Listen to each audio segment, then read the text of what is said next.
there are some ways that we're probably unintentionally sabotaging ourselves when it comes to making new friends, meeting new people. Yeah, that's what we're going to talk about. All right. You ready for it? Let's do it. I'm All ready. right. I'm ready. So, and specifically, if you're in a situation, this episode, I think, is going to be helpful for everyone, but this will be particularly helpful for you if you are someone who is in a stage of life where you're wanting to make new friends. Maybe you move to a new place. Maybe you've transitioned jobs, or stuff's happened in life where you're in a place where you're like, man, I want to make new friends, and I feel like I'm not doing that. I feel like I'm stuck. So if you're that person, this episode is specifically for you. You want to hear number one? Yep. So number one, and I think that, and the reason this is number one is because I think it's one of the easiest things to fix and one of the most common things that people do. Number one thing that you're doing, sabotaging yourself when it comes to making new friends, is being on your phone when you're in a social space. Ooh. Well, I'm just thinking about, for me, being on my phone. Anytime I've been on my phone and someone was trying to talk to me, or if someone wants to come up to me and introduce themselves, Yep.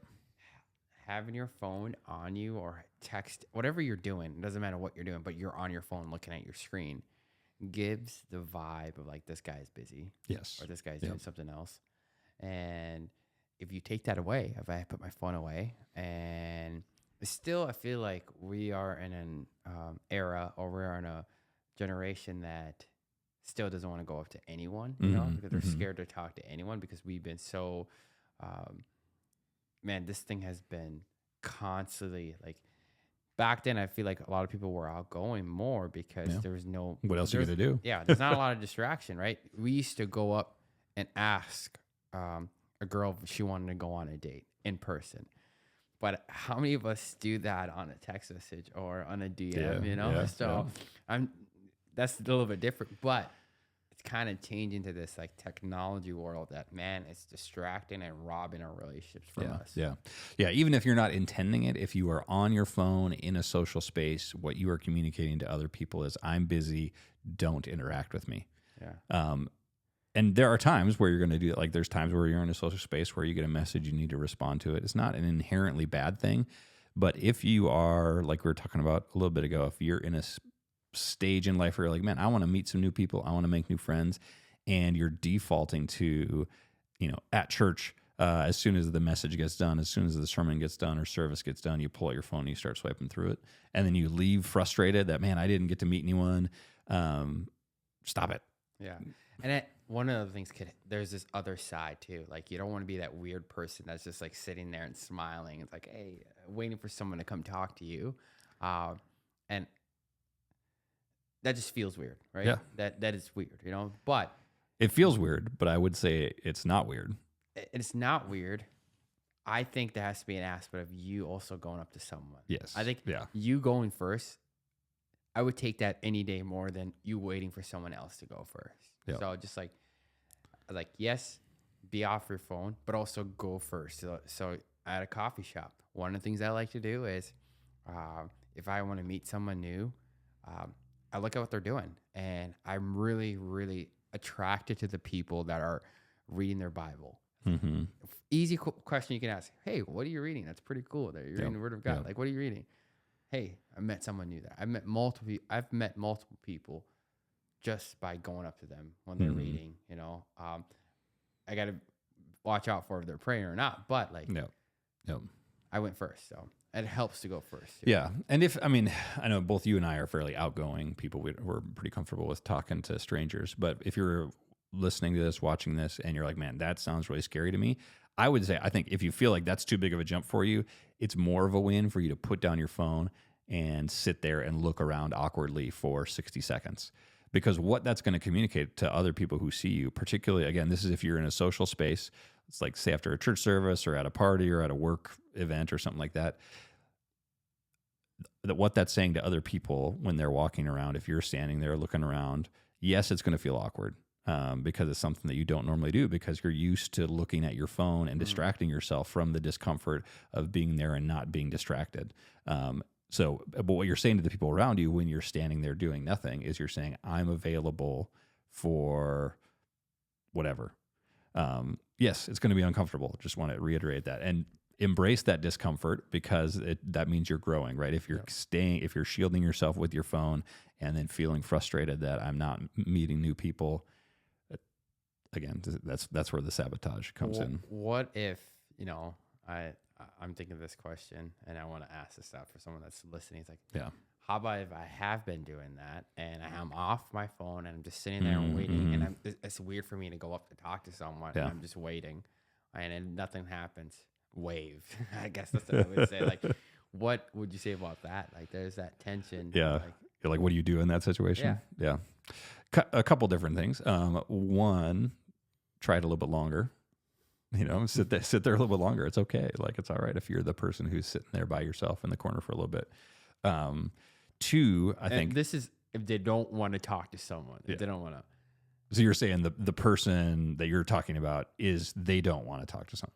Like, you mean they're not comfortable initiating a conversation with someone. Yeah. I would say the next level of this is, put down your phone, sit there. The next level of this is look around and make eye contact with people. If you don't feel comfortable going and talking with someone, take the next step of, after you put down your phone, look around and make eye contact with someone. Because making eye contact with someone is, again, that's going to give them the next level of permission to initiate conversation with you. If you have your phone down, but you're looking down at the ground, or you're staring up into the sky, or you're standing in the corner facing the wall with your back to people, all those things are signs like, I don't want to engage relationally. But if you're looking around by yourself, making eye contact with people, look at them, smile. If they come and talk to you, awesome. If they don't, that's not fun, but do what you can to signal to people, I am open relationally. And, I'm always someone that I like people to push me, and I like to push people. Man, get to that stage. If you keep doing the same thing and it's not working, get to that stage to get out of your comfort zone and say, all right, hey, you know what? I'm going to just go say hi to this person. I think they have cool shoes. I'm going to go say, hey, dude, your shoes are dope, So I'm someone that wants to gets you to a point. It's like, hey, go first. Yeah. So, and complimenting someone is a great way to start that conversation.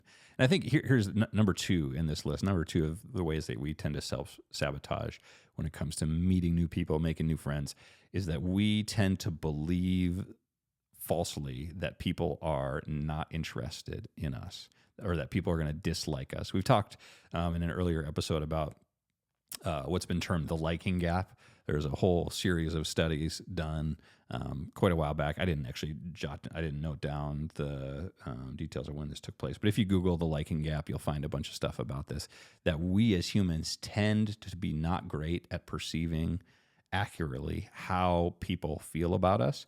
And what happens is we tend to assume people like us significantly less than they actually do, because we're more critical of ourselves more often than not.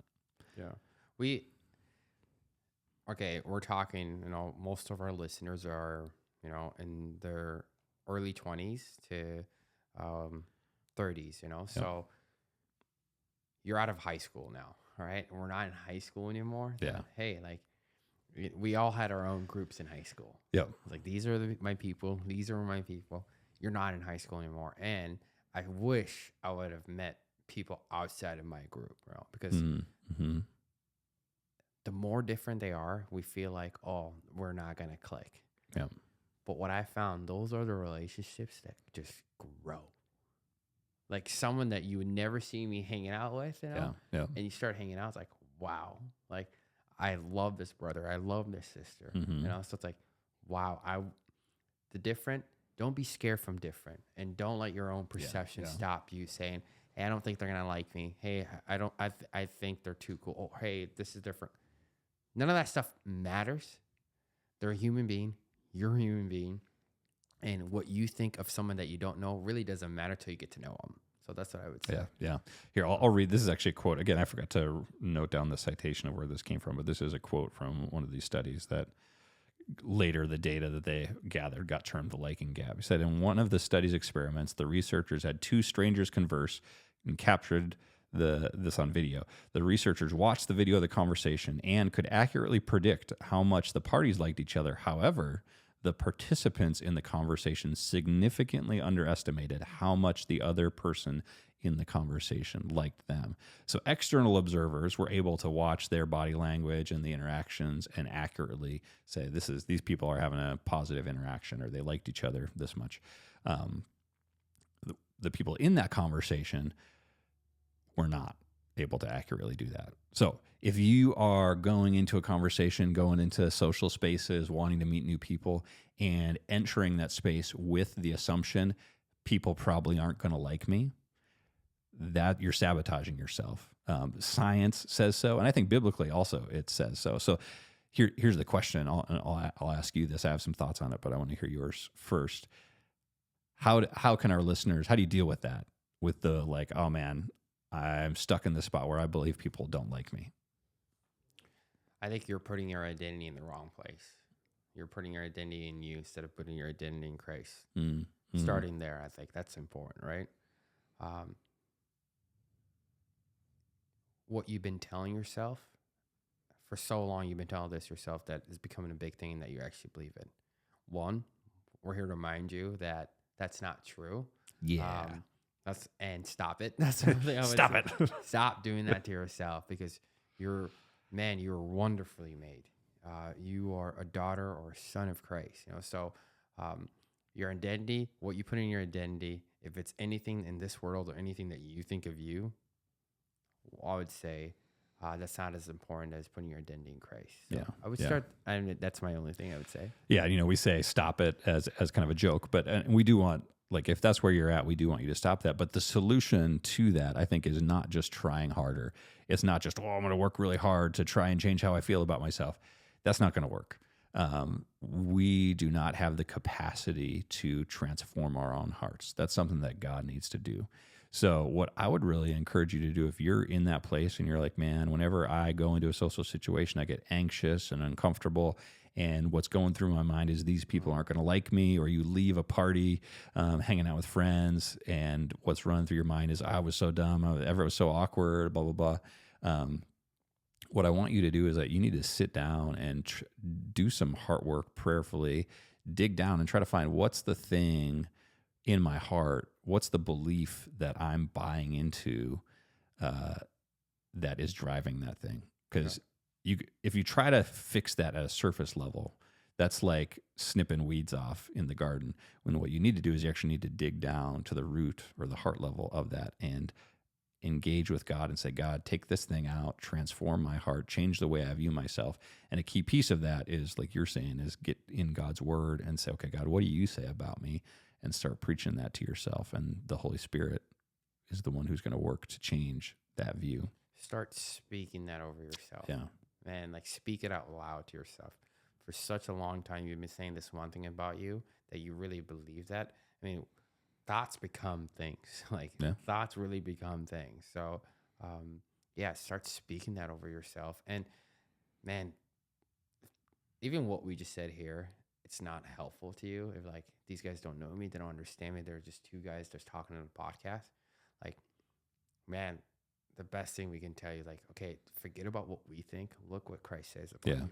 Yeah, totally.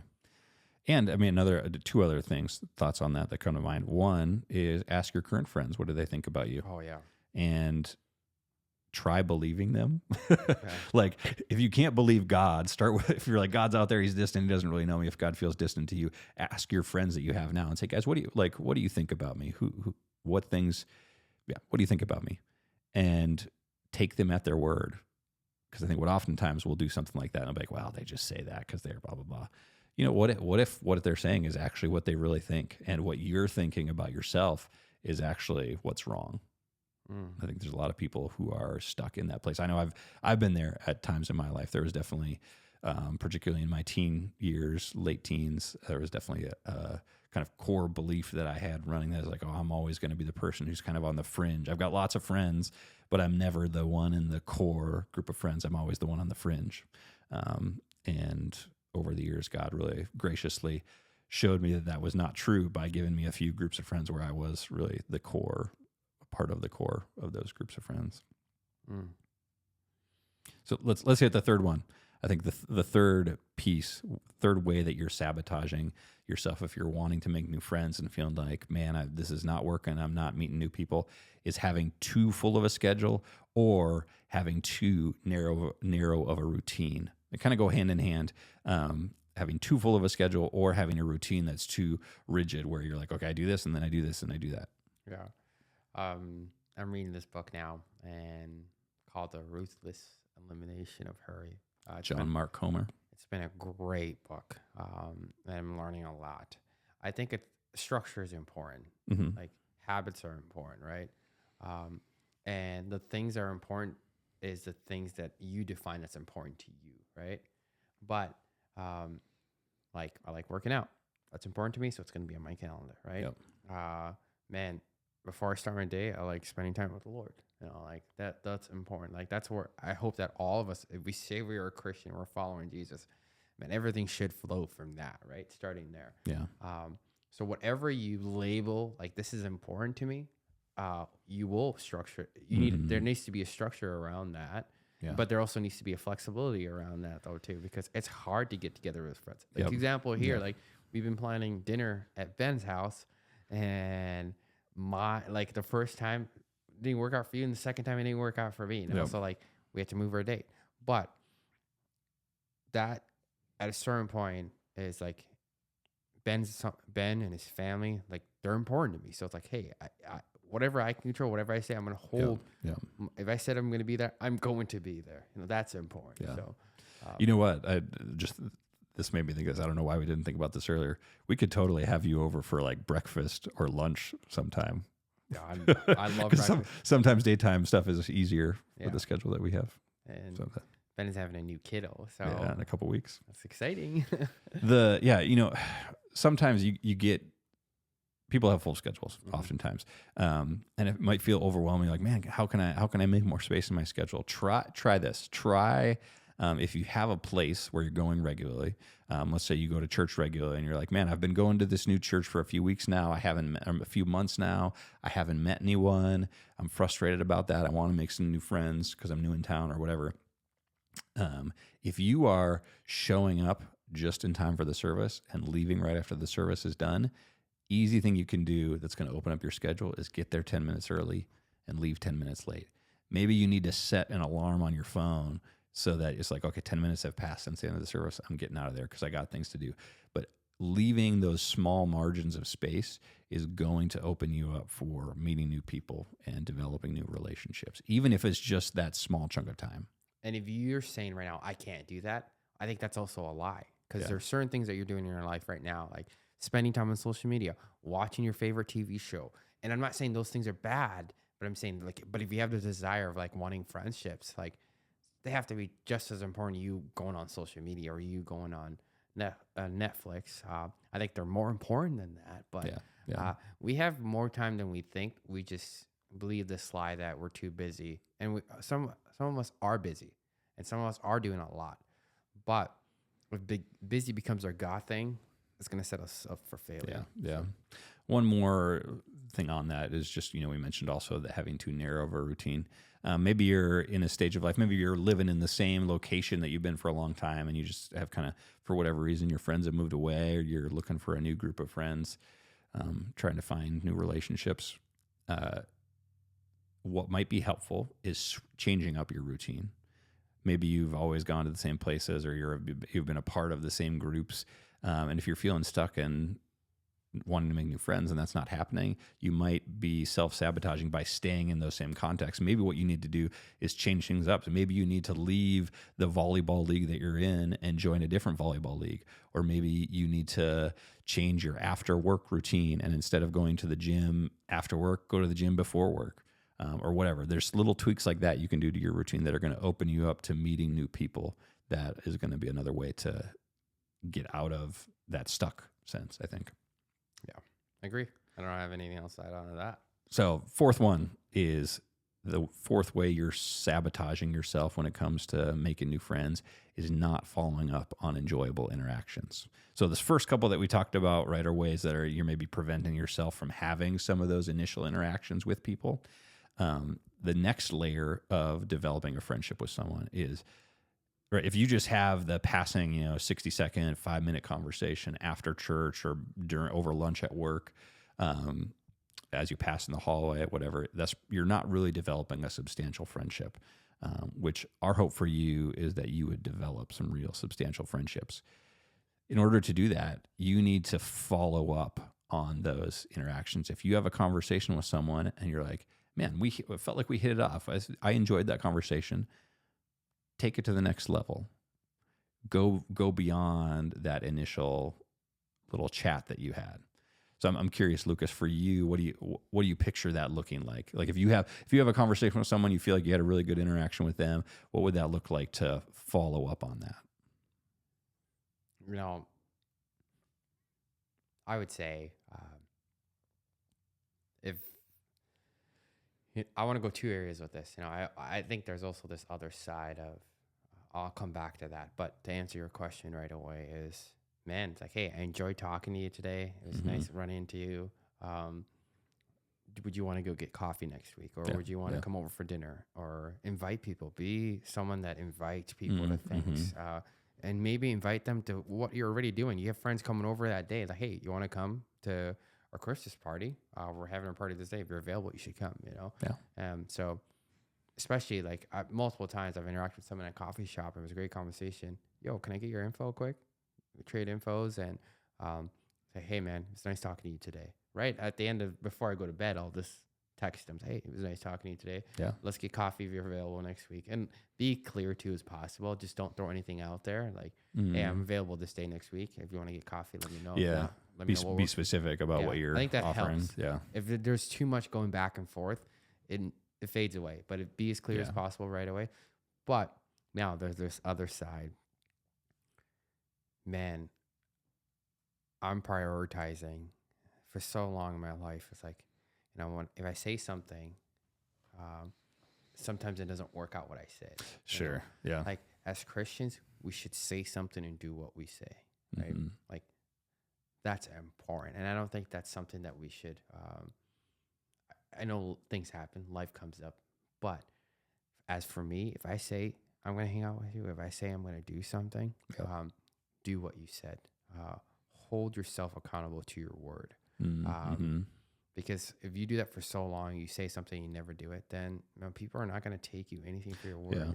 So I would say there's that other side of like, man, like if you're saying we're going to get lunch, let's get lunch.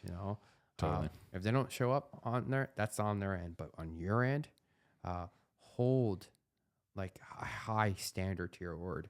Your word has power, and I think that's important because that's what I'm practicing this year in my life. It's like, man, like even in business, even in work, even where like if I say something, I'm gonna do what I said, But things do come up though. Like, yes. Yeah. Don't be hard on yourself when things are like, if you can't, you really can't. But just don't add things to your schedule and try to figure out later. It's like no, like I'm committed to this time. So and I'm not perfect, and I want to get to that spot of like, man, like I want that for me in my life, and I'm going to pursue that. But before that, I'm going to pursue Jesus, and I pray that it flows from that. Yeah. To follow up on those, I think those are kind of both crucial points. Is one, you need to follow up on those interactions, and then keep your word when you do, or even with your existing friends. Like a friend of mine who does some business stuff here, I forget the exact phrase that he said, but it stuck with me. He talked about in the way of networking in the business context. He was like, don't lie to yourself if you haven't had a follow-up conversation. If you meet someone at an event or have if you are in a networking context and you chat with them, you haven't actually networked and developed a relationship with them unless you've followed up and sat and had a sit-down conversation with that person, which I think that was a helpful framework in my mind when it comes to like business kind of stuff. But I think it applies in the world of just friendships as well. Like if you have a good interaction with someone, like you were saying, say, man, I really enjoyed our conversation. Would you be up for having some further conversation about whatever? Or like you said, I think it's a great idea to say, hey, we've got this thing going. I recently had a similar thing with someone I met during my work at a company here in town. was chatting with an employee there and found out they enjoyed board games and they were new to town. So I said, hey, Friday night, we already have planned. We're going to be doing some board games with some friends. So why don't you come on over? And her husband showed up and we had a great time. And they were really thankful to meet some new people. So don't take the initiative in those things. But then, like you were saying, follow through on those commitments that you've made to those people, and just follow through in commitments in general, because it's easy to opt out nowadays. It's easy to stay at home, to just do what is safe and secure. And overall, like if I could kind of summarize all these things, I'll recap them, just run down the list again for y'all, and then summarize. Number one way you're sabotaging yourself if you're wanting to make new friends and struggling is being on your phone when you're in social spaces. Number two is believing the lie that no one's interested in you. Number three is having too full of a schedule or too narrow of a routine. Number four, not following up on those enjoyable interactions.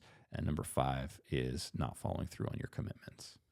And if I could sum all those up, really what it boils down to is the phrase that we say super frequently on the podcast here is go first. Take the risk of putting yourself out there relationally, and that's going to set you up for making new friends. And yes, it's probably going to be uncomfortable. Yeah, there's probably going to be some awkward conversations there, but that's okay. That's just a part of what it means to be human. It's okay to be weird, Yep. especially when you're learning something new. That's okay. It's going to feel uncomfortable, but change, like we said, is slow.